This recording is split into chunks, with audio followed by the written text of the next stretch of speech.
Hey, fellas. How's everybody feeling? Everything is just great. I'm tired. Why are you tired? This team's making me tired. Mm. Do y'all hear an echo? No, No, you sound great. So, It's just the me. sh- Maybe the show yeah. must maybe go my on. brain's broken. Maybe this team broke my brain.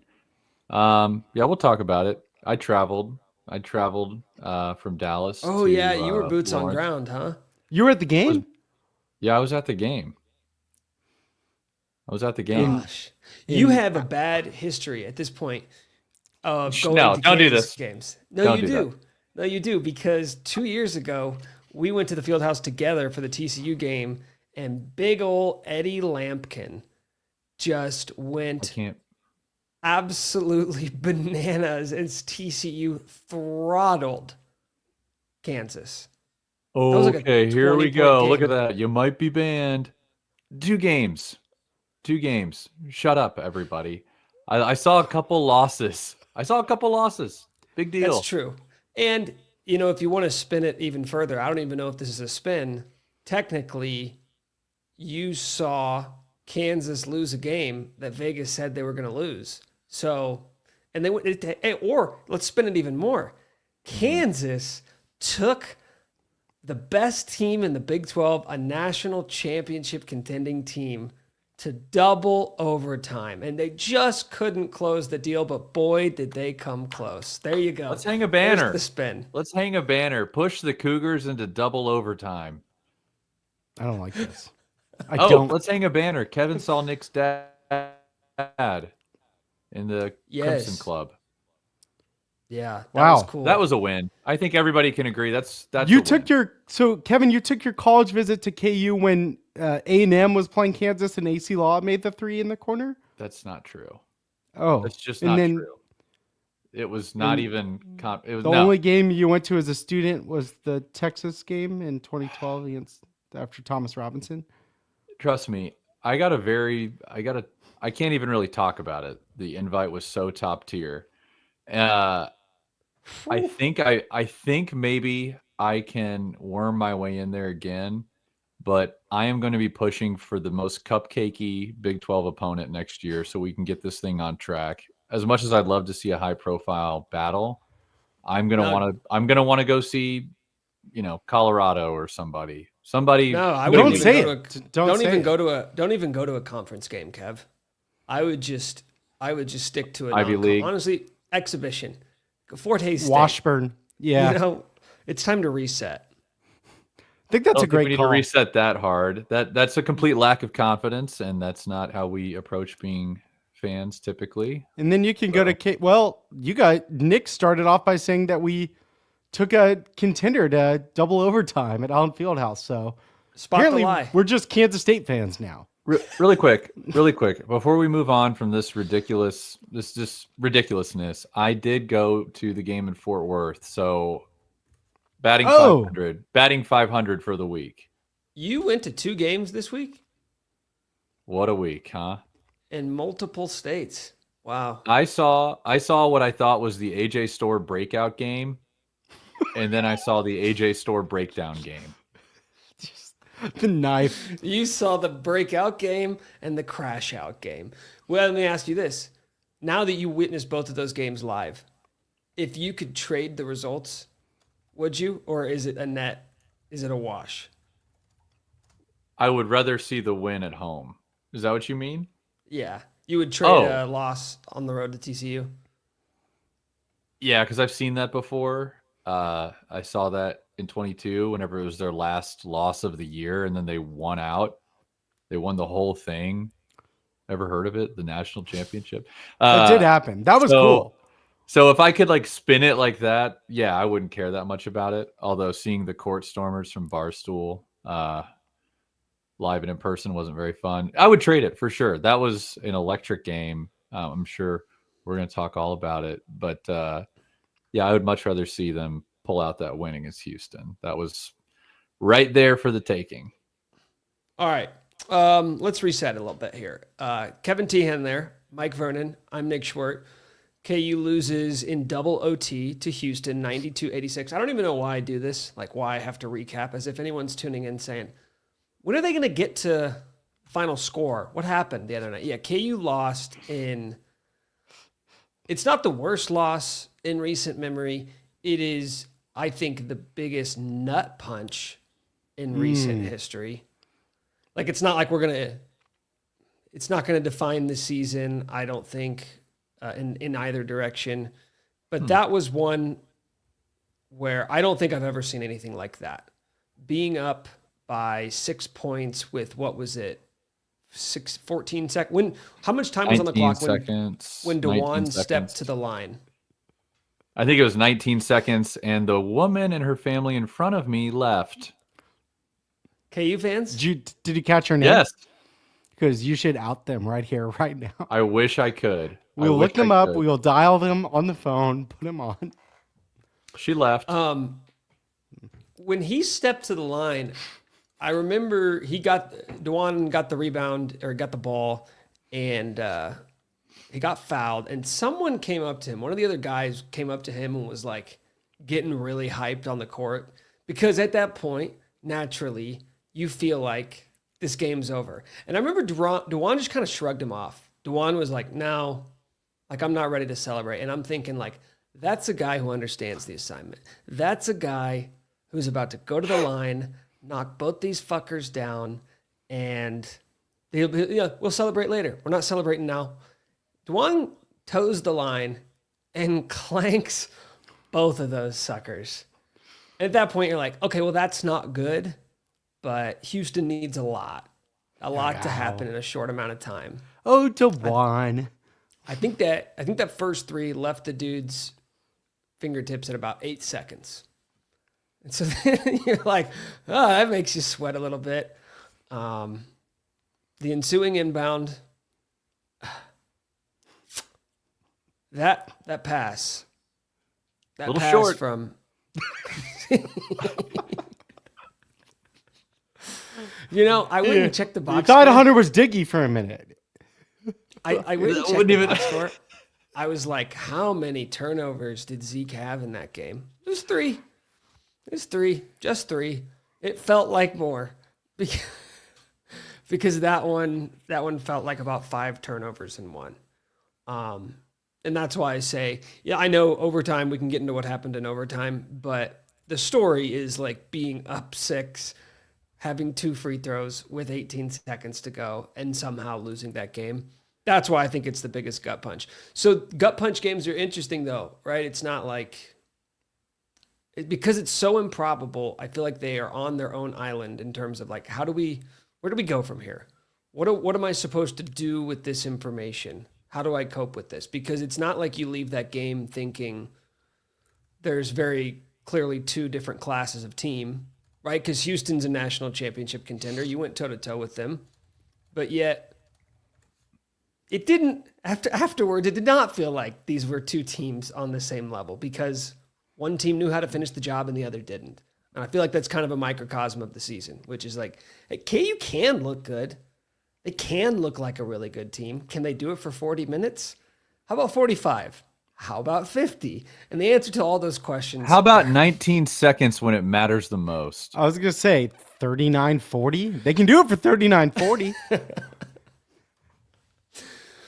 But I think, that game was so weird that it was much like the Kansas State game from last week, where it was just like 8 minutes of good basketball, followed by 6 minutes of bad basketball. The difference is that K-State sucks, so that was still enough to get a win. Whereas can't really do that versus Houston. Not going to get away with that versus one of the best teams in the country. You kind of can. It takes the most improbable comeback we've ever seen. You said it wasn't the worst loss in recent memory. What define a recent? I thought you were going to ask me to define worst. Like last few weeks? I think the Mizzou loss earlier this year still stings worse. I mean, getting throttled by your biggest rival. The Mizzou loss was I guess bad. that's worse. The Mizzou loss was bad. Hey, How about Houston skull fucking you by 30 in the last game of the season last year? I'll take getting Bad. skull fucked. No, you can skull fuck Thi- me. This one, You can skull fuck this me, Nick. Sorry for This- cursing. this one, it's not like it's like, oh, that's just a bad loss. Like it just was stunning. Yeah. It was just so stunning. I felt like I couldn't even stand up afterwards. We sat in there, I think, for 20 minutes afterwards. Did other people as well? I'm guessing they did. Everybody except for the lady in front of me and her family. Everybody. No, I just there was a group of people. Yeah, I just couldn't. We couldn't believe it. I didn't want to believe it. I felt like I was like on a bad trip. Okay. Hypothetically. Hold I'm on. going to ask you guys a question. Do you feel any differently about this team now than you did Saturday morning? Okay. Yeah. Kevin's shaking his head yes. I feel like whenever they're put in a tough situation, I'm not very confident. I don't feel like this is a typical Bill Self team with the crazy record and 5-point games. I feel like this is an outlier team. I mean, we have 2 home losses this year. It's an outlier team. This is not a normal Bill team. And the people I was with may know the coach, and all this talk during the weekend about how tough he is, how tough his teams are. Does anybody seem tough on this team?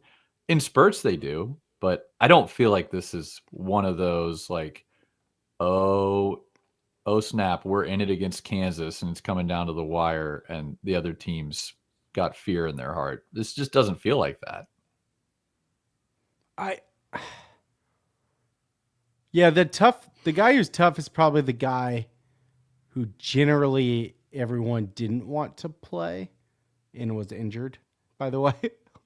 Does this person have a name? Zach Clemens. Oh, hold on, actually. Interesting. I actually got a message about Zach Clemens that I want to play. Oh yeah, we have some video This and is- voice messages today. Is it the high profile donor? Yes. Very high profile message about Zach Clemens. All right, I'm going to fire it up. Folks, Kansas basketball, very scary times. The only guy who can save this season, Zach Clemens. He's very tall, folks. Lanky. Looks like a young Baron out there. Shoots threes. People are saying, we need threes. So where is Zach? He got minutes before. Great minutes. Now, no minutes. Very odd. A young Baron. A young Baron. People want threes. People want threes. Maybe it's Zach. Now no Yeah, minutes. he's the only guy. I will say this. Zach's the only guy we can definitively rule out on like this season being his fault. Right? It's not He's his the only fault. one I look at and say it's not his fault. don't Everybody else know. can get a piece of the pie. What if he was playable? Well, that would help. I mean, So They you're should- saying we can still blame him? I mean, like, it would help. um, Okay. I I can't remember where we were at before we got to I the don't know. Clemens I don't thing. know. Kev just fired off random Clemens. That's true. Didn't know I was Oh, prepared. toughness. Toughness. Yeah. Oh, toughness. Toughness. You know, I had a friend text me this take on Sunday morning, and I've called Hunter soft in the past, and it wasn't Hunter's best game on Saturday. I don't think he's the reason they lost, but I do think there is something to the idea of not just Hunter, but when you look at DeJuan and KJ too, like the nucleus of this team that you returned from last year. We can get into like how big of a mistake it was to think that you could just like keep the same core and put new pieces around them. Like you put lipstick on a pig, like that's what I feel like the roster construction is for this team. And that was a mistake. And I think they're due for a very hard reset in the off season, but you take on the personality of your best players. And I don't or at least your leaders. And I don't know that I want a team that's taking on the personalities of DeJuan, KJ, and Hunter. Like, that's not where I want a team to derive their identity. And I feel like we're seeing that play out in real time twice a week. I think there are real leadership issues with the team. And that was kind of my take when, look, I mean, I was seeing red after the game. I think we all were. And Twitter was just like, we were very mad. But I just think the way that they have started road games and or finished halves in games now is like, these are leadership issues. The dog in them, you close out halves or you come out on the road and you're ready for it. And they have not done that. Like I counted it up. I don't have it in front of me. I was thinking about writing about this, and I probably will. Like their first 5 minutes, first 4 minutes, first 2 minutes, and all their losses, like pretty quickly get down to down 9 or 10. Last 2 minutes of a half in those losses, I don't think they've won one of them, maybe one. It's just like they can't start, they can't close. I think it is leadership related, like issues that you'd hope were fixed. And so your original question was, do we feel different about the team after Saturday? And like, there's generally that moment when you lose in March where it's like, yeah, they were never going to win. And you're just like, you kind of talk yourself into hoping and believing. It felt like that in the moments after the game. But then the more I think about the game and think about the way they played the last few games and some of the developments, mostly one, it's Flory Badunga. And it's like, actually, I think they've got something there. And obviously he is excellent, but I like the Hunter Flory front court. I think is a unique challenge for teams in a way that made it really hard for Houston to defend KU. And like, they're going to be able to run that out in March, matchup base that I actually feel pretty good about. And I think you kind of know who your core is now. Hopefully you got Rylan in there, and you run with your 3 front court, KJ, Flory, Hunter. I'm cool with that. Like, you got a 3-man rotation there for the 2 spots, and you've got your 3 guards. I think, like, I don't know. I've got some weird optimism around like how good they've been offensively the last 3 games without KJ, and then this hope that there can be an actual middle ground like we've wanted. And I think that combination of those 2 big boys, really hard to stop. I agree. Flory has been a godsend for this team. Do we have a user's Hold on? listener submission? We have a very important. Oh my God, a listener submission. A listener sent this in about Flory. Must play it. How about this kid, Flory Badunga? Is that a funny name or what? What a beautiful boy. So tall. Holy cow. And this kid can jump like you wouldn't believe it. Such wonderful muscles, big shoulders. They say they filmed the Lord of the Rings trilogy between his shoulder blades, if you can believe that.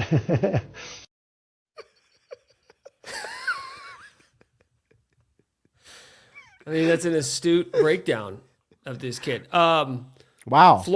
Best game for Flory, and really back-to-back games, because he was really good against TCU as well. He had a double-double against TCU and then against Houston, 36 minutes, 19 points, 7 boards. I know we all wanted to see them play like for round 1. We wanted to see them fill the court with shooters around Hunter, but When I get that, no, that's not happening. It's more bigs. Partly it's not happening. So it's like, no, let's not only keep playing 2 bigs, let's do real bigs. Let's do bigger. Exit KJ, enter Flory. I'm curious to see how much, like, what that split's going to look like once KJ comes back. By the way, do we have any updated timetable on KJ? They hope Saturday versus Baylor. Maybe I should So go to they- that one. Where's it at? It's It's Waco, at right? Baylor. Yeah, they play you can go to road UCF games tomorrow. You can go to road games. That's fine. Yeah, road games only. So like more bigs, KJ to point guard, point KJ, point forward. They've been trying to do some of that. Some ball handling KJ. Hey Nick, John has been asking for an apology for a while. Still waiting for Schwartz's apology of his blasphemous takes from last pod. I don't think I have anything to apologize for. What's the take? What Yeah, take you're gonna- specifically? We Isn't have a it lot of Bill takes. Isn't this Nick's take that Bill Self's like really good and figures out how to coach a team often? That was the abridged version. Sorry, John. I don't think he's going I to. think I also said I think this could be I still think this team has Final Four potential. Has your opinion changed? Are you higher or lower?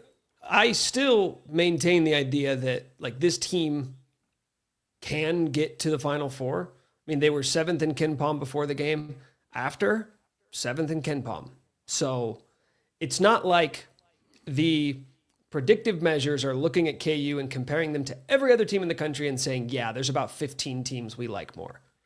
There are 7 teams on a neutral court that Vegas would have as a favorite. 6 teams on a neutral court that Vegas would have as a favorite over Kansas. Hey, yes, that's right. And okay, it's Final Four talk that they wanted an apology for.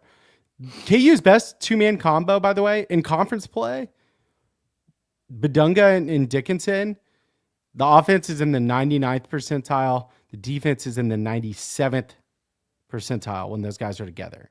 The team as a whole is in the 78th and 97th. So basically, they both get better when those two guys are playing in conference play. Like, KU's got a serious... I don't know if that was nerdy. I don't know. Well, it was definitely nerdy. I don't have my glasses nearby, so... But could you track it? Could you follow it? It tracks. And I'll add to that, actually. KU Mike. good, too big boy. In conference play, so what is that? 8 games so far? They are 6th in offense, 2nd in defense. So I feel like there's just a disconnect between the eye test and what the numbers would tell you. I get it. Like they're 5-3 in conference play. Like the win-loss doesn't look great. You're probably not winning the Big 12 this year. But simply in terms of efficiency and how you're expected to play against your competition on a given night, like the difference between us being really excited about this team and where we're at now is like Rylan Griffin playing like that once a week instead of once a month, which is, I mean, not even once a month. Like that's the best game he's played for Kansas too. Also shocking, we had 2 guys play their best games in a Kansas uniform and wasn't enough. But I just feel like the gap between like where people want this team to be and where they are in actuality isn't as wide as we're making it out to be. That is my general take, and it's why I'm not really backing down anything I said last week. They have got to fix these problems of opening and closing halves. Like those first 5 and last 2 minutes have just killed them in every loss. So my worry or fear is like they need to somehow get this. They need a comeback win. They got to get this loss like out of their heads, because I'm just worried in March they'll be I don't know. I don't want this juju. I don't want this vibe in their heads. AB says AJ has been doing a great job closing his Apple Watch rings during the games. I disagree. I mean, technically, he's probably getting the standing, like the walking rings, or the standing rings. I don't know that he's getting the exercise rings, because there's a lot of standing around and like, let me wait until I get the ball and then I'm going to go to work. I'm not going to work when somebody else has the ball. I got to take. You can't play AJ anymore. You can't play him. He is a net negative for this team. What did he go? Like 0 for 6 from the field and 0 for 4 from the stripe? That was one of the most incredible performances I've ever seen from an individual, just in terms of like, how little can I do with the minutes that I have? It was a masterclass in that regard. It's not going to work. It's not going to work with AJ Storr. You should have seen it coming from before the season. He went to 5 high schools. This is his 3rd college stop. He's going to play at a 4th one next year. Everybody was like, oh, he gets buckets. This guy's an offensive player. Like, he's going to be this is what you need. No, he didn't get buckets. He took a ton of shots. He took like 16 shots a game last year. Like, this guy amongst, he needs more shots. Amongst power conferences, he took the 3rd most shots in the country last year, and that netted him 16 points a game. This wasn't a guy averaging like 25 a game. He was averaging 16. KU's had plenty of guys average 16. They got 2 on the roster right now in conference play. Zeke and Hunter, both averaging over 16 points a game. They don't need 16 shots to get there, but AJ does. He is not efficient. He is not a bucket getter. He's a volume shooter. And he was allowed to do that at his last 2 stops, where especially at Wisconsin, where he was the guy on a shitty team. But when you're on a national championship contending team and you're going to be asked to do other things and you don't do them, then like just being a volume shooter, it's not even what we need. Like, we need a bunch of other stuff, and you can't even shoot the ball well. So what, Office Space, what is it you'd say you do here? What exactly do you do here? Like, Mike just pulled up his heat chart, his heat shooting map. A lot of blue. Blue is cold. This is his. Looks like a dartboard. There's a red circle in the middle near the bucket. Everything else is icy. Mike, now do the headband on versus headband off splits, please. I don't. That'll have to take me a little longer. Oh, okay. Do you think? What do you prefer? Obviously, what's the headband take? on. What's the headband take? was on in Fort Worth.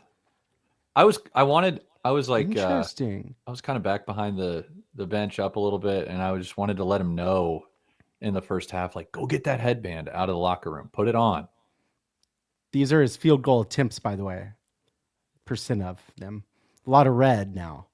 Blue for making them, red for shooting them. So loves the mid range. That's what we like in modern basketball. But he's 6 for 20 on shooting the mid range. Yeah, I know. I see people, and I know, Mike, can you speak to the AJ stuff? Because I know you wrote about this in your newsletter. So I have a take, but I would like for you to kind of lay the groundwork here. I've said this, like, I've written about this a few times. There's been issues with buy-in for AJ Storr, right? Like, and I think Self has felt pressured. And I've heard that there's been pressure. This is your biggest off-season spend, right? Now you're going to have to go out the next year and get money from the same people. And you just brought in like a really disappointing guy. And he is like athletic and talented, and in theory it can make sense. I think we are approaching that point where they're probably going to have to go forward without AJ. And I said that there have been some long meetings and I think pretty direct conversations like with the team in the last 48 hours, some soul searching, if you will. And look, KJ is coming back. They've got their front court rotation now. They've got their 3 guys. They've got their guards. It's the wing spot that's left. And I don't think, I'd be pretty surprised if AJ keeps getting minutes over Rylan Griffin like this. But the problem is one of these guys just pisses himself off and then he'll just flip on it any given moment. I think his time his window is closing, is what I really wrote about. Remember when you did you did the Remy scale before the season with all these transfers? The one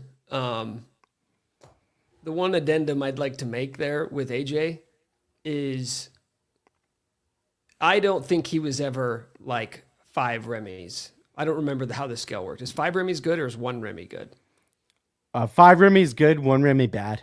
I don't think he was ever 5 Remy's. And I don't think right now he's 5 Remy's. Like the idea that if this kid can get it together, that he can significantly raise KU's ceiling, I don't think I agree with that. And I may have at one point, I may have drank the Kool-Aid a little bit in the offseason, But at this point, if you're still trying to think like, okay, one more shot, we're going to give this kid one more shot because he can raise our ceiling. I disagree with that notion. I don't think he makes you that much. Maybe in a single game, like against TCU, he can do that for you. But with one good game comes 3 bad ones. So I don't really know if the juice is worth the squeeze anymore. It's blurry. I pulled up a picture of the Remy scale, but it's, like it's been this way. I said Floor's the highest risk, highest reward. Like since he got here, there have been issues about his shot volume and engagement on defense. If he doesn't get it, he's been flat out bad, like really bad defensively, pretty bad offensively. And I agree, like you just can't rely on this guy when things start getting tight and or tough in March. And I think the staff is going to have to like make that decision. But once you cut him out of games, like you kind of, I don't think you're pulling him back in, right? I think there's like full on checkout. They gave him, like he's had his chance. I know you referenced in the email you sent out today about like the NIL money with him playing a factor. Yeah. How exactly does that work? I said Self has been pressured, I think, to play him more, to make it work. But he's gotten a longer leash. Who applies that pressure? I think Self applies it on himself. Probably. I think it's like you think he's thinking in his head, if I don't play this kid and it ends up being a disaster, then it's going to be tougher to get money the next time. Money, players, yeah. He's probably in the Adidas system. Like all these things look bad. But at the same time, like he has kind of played. So there's that. Yeah. And that's, dude, honestly, if that is, I don't know what like percentage that's factoring into Self's decision to play this kid. But if that is, that to me is about as troubling of a sign as it can get, because now you're no longer just coaching. Now you're playing this secondary game of like, we got to get a return on our investment. And it's for anybody who's a Royals fan, like when they won the World Series in 2015, the year prior, Omar Infante was the starting second baseman. He was like in the 2 hole and he was hitting 215 because they'd signed him to a 4-year, $32 million contract. And it's like, well, we paid him, so we got to get something out of him. It's like it's a fallacy, the idea that you get extra return on investment for every bucket that he gets you the rest of the season. He's not good. It was a bad investment. You cut your losses. You say, we fucked up. I'm sorry. We'll try to hit the next one. Like trying to squeeze everything you can out of this kid just because you paid him as much as anybody in the transfer portal. That's a bad way to do business because you're not going to get the result you want anyway. So like, just cut your losses. I think he's got to be thinking like Rylan in some ways, I think has taken longer than they expected to. So I do think there's been pressure in his mind to make this work, to give it a chance. Also because they think it could make sense with him or that he could help. He's so athletic on the wing, but he hasn't. And I think it's probably been frustrating for the other players on the team too, who have seen who's working hard every day. And it's probably a little easier for AJ sort of swallow sitting on the bench when you're making, $750K. I think all of these things are very real and come into play. And like, that's bullshit. Is there anybody on this roster that has not felt like disgruntled at some point this season? Is there anyone happy? No. I think they've all been pissed about different things. I'm serious. I kind of wrote that. Like Ryland's been pissed about his playing time at times. I think Flory, when he went through that 4 or 5 game stretch of like not playing or playing like 8 to 10 minutes, there people were like, what the hell? And they've all been frustrated. And I even think the guys who have been here, it puts them in a weird spot because the other players will come to them for answers that don't really exist sometimes. It hasn't worked. People say Diggy. I don't think Diggy, I don't know that Diggy's been, I think Diggy's been frustrated too. Diggy, Diggy's been relegated only threes. But I mean, at some point, this is just like, this is how it goes. Everybody Yes. thinks they're a starter. Yeah. And they're not all starters. And so, like, you can't keep everybody happy. No, I think now's they've all had their time. So now you kind of shut the fuck up and you go play. Yeah, that's the thing. Everybody's gotten a fair crack. There's nobody I Yeah. would look at and say, you just haven't had your chance yet. I mean, even earlier in the season, remember it was like, hey, is Shaq Moore done at Kansas? Now he's one of the dudes you lock in for 25 minutes a night. Like, I want him on the court, and I don't care that he doesn't score. He was almost gone. Really wild. Really I'm wild. glad he's not. Oh, yeah? Yeah, I'm very glad he's not. Despite that, how weird was that missed dunk? Yeah. That was There, I made a little list whenever I was in stun mode. We can maybe talk about it off the air. It's just I so want to many hear about the weird list. Yeah. things happened. So many weird Pull up things the happened. list. And Pull up the I would like list. to spin this into, I know I was really bearish earlier, but I don't know. Can a game like that, can they learn from that? I know you prefer them to learn from like winning in those moments, but can't they also learn like, wow, that really sucked. Let's just not execute horrendously in the future. I mean, maybe there's a way it ends up being a teaching moment. I think there have been, like I said, like some long ass conversations last 48 hours. And that's what I think the team needed that. I wish it wasn't so bad that you worry about like their mentality in a close game, but they know now what the worst possible case feels like. And normally when KU's at home, they kind of get away with some shitty performances that they have no business winning, and they win. This was kind of the opposite, and you just hope that they know how bad that felt and do everything in their power to avoid having that feel again. Yeah. Do Let we me want the give it list? to you really quick. Let me give it to you really quick. Yeah, First what's the off, the group I was List. with took a picture in front of the Fog Allen statue. A stranger had to take the picture.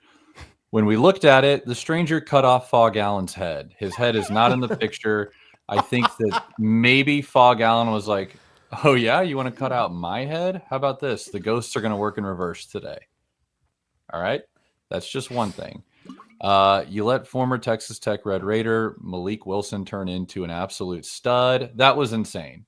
He's not even an offensive player typically, and he was a G leaguer amongst college boys. That was tough. Amongst Euro boys. That was tough. Shaq missed breakaway dunk. That hurt me in my tummy. Zeke barely rimmed out some finish in the first half, and I was like, that was just really weird. It was just a little lip out. Hated it. Hunter pushed by defender into shooter, foul. That one made me crazy. Flory was just getting boxed out, foul. Yeah. You remember that one? I think it was do. a free throw. The heaves from three in crunch time. That was it. It was fluky. Those shots that Houston hit felt fluky. Zeke 1 for 8 from three. Zeke kind of blowing up on the bench a little bit. I don't really know what was happening there. Probably just competitors, but there was bench drama. Fluky. Store. Ofer. Maybe just normal. And the free throws. All of them. That's it. What There's happened probably on the more, but bench? something. By I the think way- it was by the way, okay. right whenever. Yeah, go ahead. No, I was just going to say, plus, KU got to the free throw line 30 times in this game, right? That's a sign of improvement. Negative, they only hit 17 of them. That means they missed, what's that, 13? 0 for 4 for AJ Store. Zeke, who's like an 85% free throw shooter for his career, goes 3 of 6. Duan missed those. I mean, could have been daggers in crunch time. 0 for 2. Sorry. Could have been. Bench drama. Zeke bench drama. He, I think, I can't remember. I just haven't had the intestinal fortitude to watch the game back, and probably wouldn't even be picked up because it was during a TV timeout, I think. Zeke maybe had a bad turnover. Maybe it was the one other one earlier. And I think it was right before he got taken out of the game. And I think Kansas went on a run. Might have been like an 8-0, 8-0, 10-0 run. You had texted that Zeke was getting into it with someone on the bench and they were in timeout. And they came back from timeout. And the first camera shot is Zeke sitting on the bench looking visibly frustrated. Okay. So I didn't see how it started, but all of a sudden I look up and there's essentially yelling going on in near the huddle, and he stormed away from a few steps away, and then nobody's even talking to him. So I thought an assistant was going to go over there. Nobody's talking to him. KJ, none of the 9 KJ was talking to him. Yeah, none of the 9. I'm like, what are we doing? What is it that you would say you do here? Go corral our star. We had 9 coaches, and none of them could go and get this dude back on, back in. We needed KJ. KJ did it, and they talked or whatever. But he sat for a while after that, and then Bill walked over to him, and I wish I could read his lips. He said something. I don't know. I feel like it was almost like a really, you're coming at me. But it was weird. I mean, it's probably something that happens. Stuff like that probably happens all the time. Super competitive guys. It's just not on the broadcast. But it didn't make me feel good it's like seeing your parents fighting. It just doesn't feel good. Mike, do we have a we have do. a listener submission about the coaching stuff? Yeah, we got a listener send in something here about all the coaches KU has. I think this is pretty good and important. Folks, too many assistants. Kansas basketball, 9 of them now. Is it 9? Dooley's still there. Great guy. We love Dooley. But now it's like an Olive Garden. Guys running around, shouting, who's got the breadsticks? Delicious breadsticks. But who does what? Back in the day, just Dooley. Beautiful.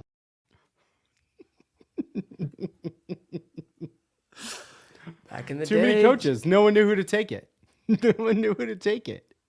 Yeah, Dooley just should have done it. Yeah. Hey, here's something about the broadcast, and I want to hear or see and watch your reaction to this. But as DeJuan was shooting the 2 free throws, and KU was up 6 with however little time was left, Fran Fraschilla decides that is the time to talk shit on KU fans for being negative about DeJuan Harris and how wrong they are about it.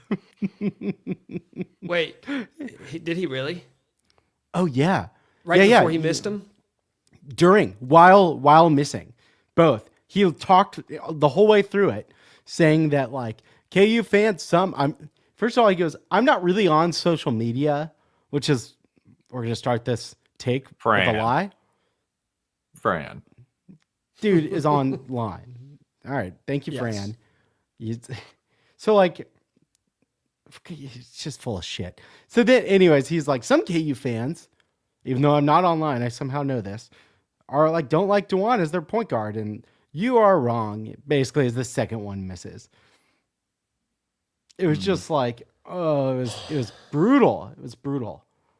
Didn't he have 12 dimes and 1 turnover? He had a good game. I think it was 13. It was 12. You're right. 12. DeJuan had 8 points, 12 assists, 1 turnover, 5 rebounds, 2 steals. Hard to remember with the 2 missed free throws, but that's a good game. It is. All right, whose free throws were worse, the DeJuan or AJ Storr? I think KU was down 4, and Storr missed 2 in the second overtime. Given the circumstances, I'm going to go with DeJuan. I mean, that ends the game. That ends the game. If you hit 1, makes it a 3-possession game, that it's effectively over. Stories mattered. They did, but can we just speak honestly here? Did anybody think he was making those? Big Bill. I'm just saying the flow of it, the fact that he couldn't get anything to go down. He's whenever he's not making shots, he looks a certain way, and I think it's whether it's a finish from 3 feet or a step back 3 or a free throw. I don't feel great whenever he's not hitting anything. I feel like it's going to continue. They called the foul on AJ or sending AJ to the line. Bill's just like, fuck. There is. Do we have Doak? Put Doak in. I can think back to some real like gut punching missed free throws in KU history. The Christian Moody one. Moody against Mizzou. And I remember the next day, the front page of the paper had a photo of him just like standing at the free throw line, cameras at his back, and you can just see the Mizzou student section behind him. And I was like, fuck, like that's a tough headline. That's a tough front page. But that was also a former walk-on.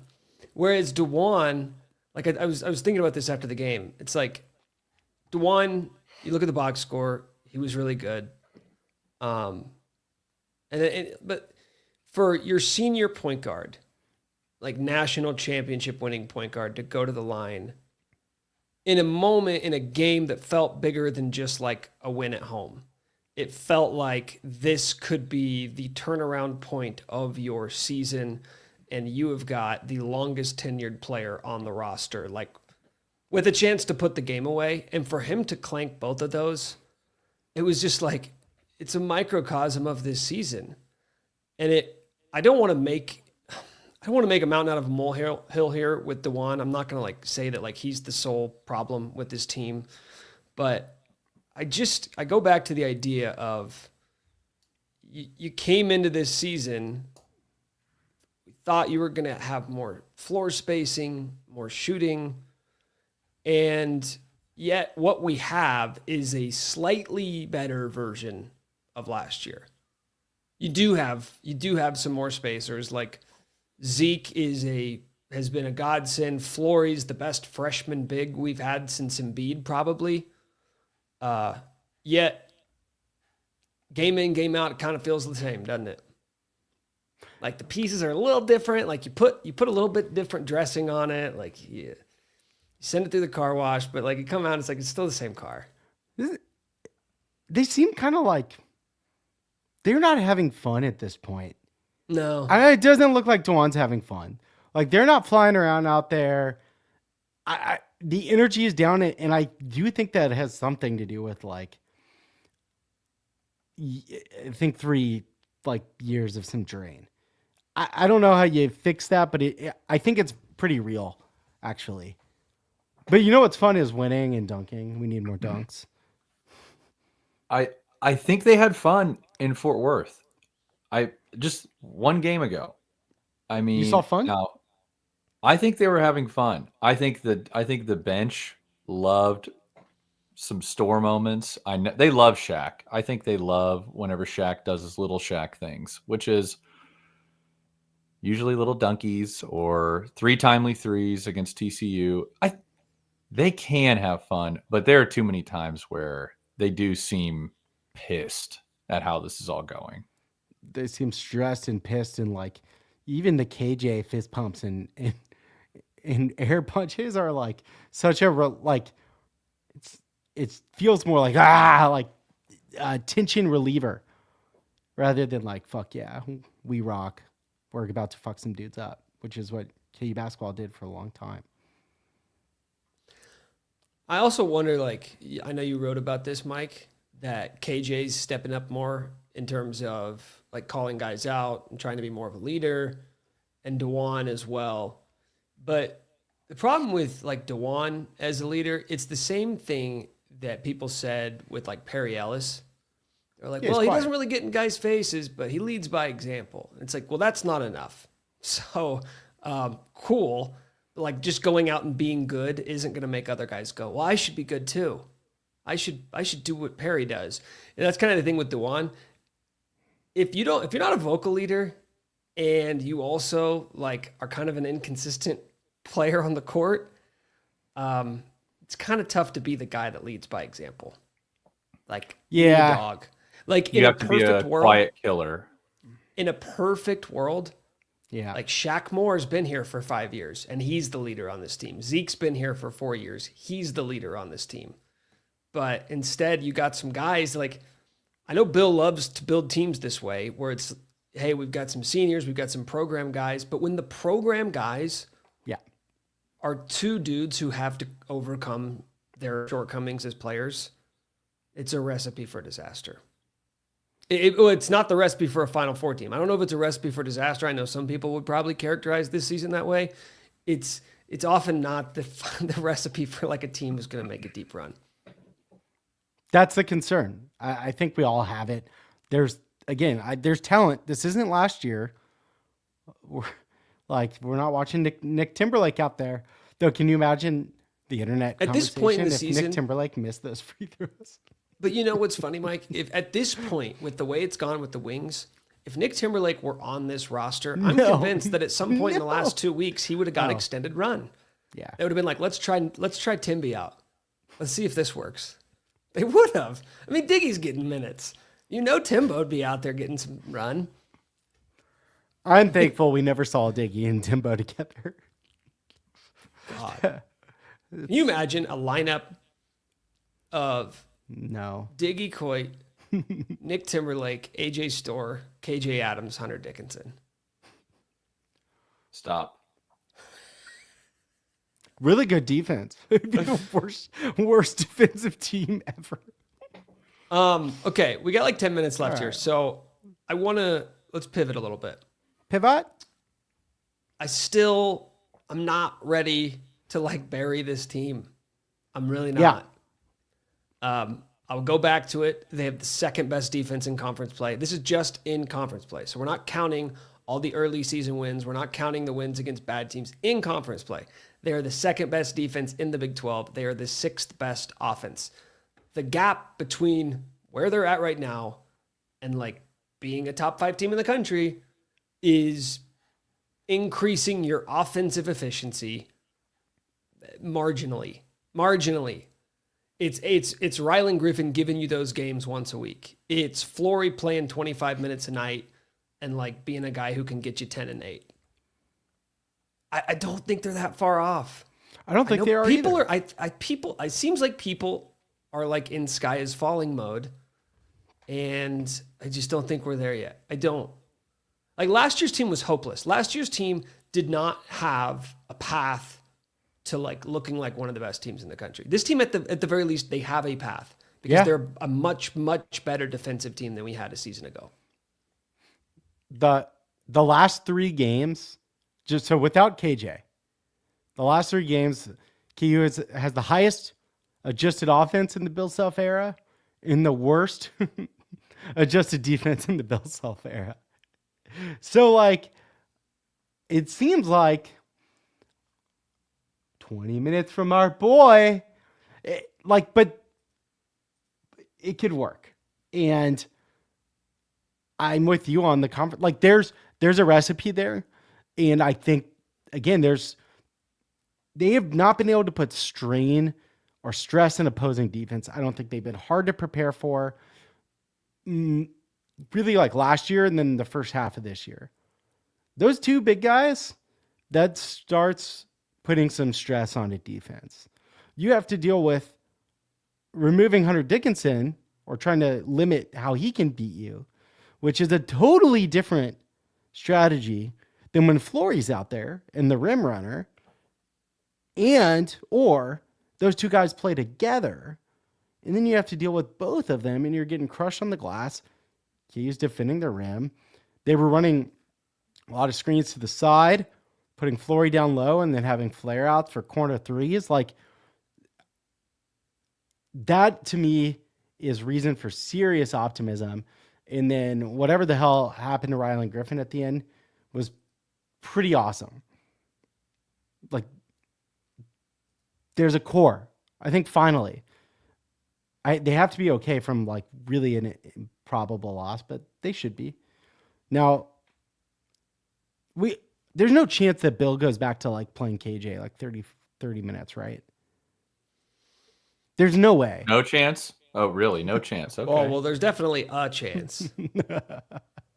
But again, because Right? we're working all season, we've been working in the margins with KJ, right? Your take has been, can we get him down three less minutes a game, 4 less minutes a game, right? That's basically been the take. Like, let's get this other guy more like 5. Right, sure. Less. If I kept going south, I'm sure you'd be happier and happier. But like, let's talk I don't want realistic no KJ. outcomes here. Yeah. I think the goal is to get him to like 24 minutes a game. He's Yeah. averaging 27 on the season. You steal 3 minutes because these minutes are going to Flory, right? They're not going to Rylan. KJ's minutes are not going to Rylan. They're not That's going what to I'm saying. Store. Yeah. These minutes are exclusively going to Flory, which everybody's on board with. And then you take all of AJ's minutes, all of Diggy's minutes, you give them to Rylan. Boom. There's your rotation. We fixed it. Once again, how many times do we have to fix this season? How many times do we have to fix this program? Last year we didn't have a recipe. We were like, oh, Furphy's good. Mind you, this is about the time last year. I have to look now. Now I got to look. He came we're on, I about think, a- a little earlier. No. I don't think you know what I'm about to. Oh. No, I don't think you know what I'm about to say. Last year, it was about mid-February when the wheels really came off this team. Oh, yeah. When the Kevin McCullough stuff started happening. So we held on to optimism longer than I think we remember. That's true. That was when we punted. We were just like, this is fucked. They're not coming back from this. But Kevin was gone. Self was like furious at the airport. Hunter got hurt, played through it. Like, yeah. So, like, it does feel like there's a recipe, right? We can do this. Or are we going to look back on this and feel dumb? Nah. No. Cares? That's not gonna happen. Nah. Yeah. No. I really do think the one thing that I'm still, I can't really wrap my mind around is the idea that there's been a lot of like soul searching and heart to heart conversations after the Houston loss. I didn't say It's heart like- to heart. I know you did. Maybe I didn't. I'm adding my own color there. Why now? Like I know. you've had plenty of other opportunities this year. This is your 5th loss in the season. Like you could have done it after the West Virginia game. You could have done it after the Iowa State game. You could have done it after the back-to-back losses to Creighton and Mizzou. I kind of want Bill, like whatever his strategy is moving forward, do it now and stick to it and don't deviate. Like if that strategy is like we're done with AJ, then do it and don't look back. If the strategy is we're going to get Flory 25, 28 minutes a game, then do it and don't look back. Because I do feel like whether it's going to work or not is kind of beside the point. You just got to go. You have to just pick your core, pick your rotation, and stick with it. Well, I think that's kind of been the message. I think some change is coming. There's 12 games left. Like, dudes are going to some of these guys are going to transfer. Like, they're done here. And so, like, if you're not bought all the way in, like, you are out at this point. So I think we have reached that point. And I think you try. They have tried. And that's kind of what I was talking around a bit, which is what you just said. Like, I think it's time, like, get your core and go. Cut bait. And I'll be really curious to see, like, where AJ comes off that bench the next game or the next 2 games. UCF, you still maybe don't have KJ. Well, fortunately, on Tuesday against UCF, maybe they're out for revenge for how that first game went. But I'm guessing there's going to be some dudes getting extended run. So we may not learn a ton. No, we'll be all the way back in. You think, I don't know, like UCF, they better come out. KU better come out and like just go for the 50 piece again. Yeah. Like they have to. Not that they have to win by 50, but like that's what the kind of mentality we're looking for. I don't know. I'm very curious to see how they play it from here. Because I think it's what you just said. You guys feel better now? Do you guys feel better after an hour of letting it all hang? A little bit.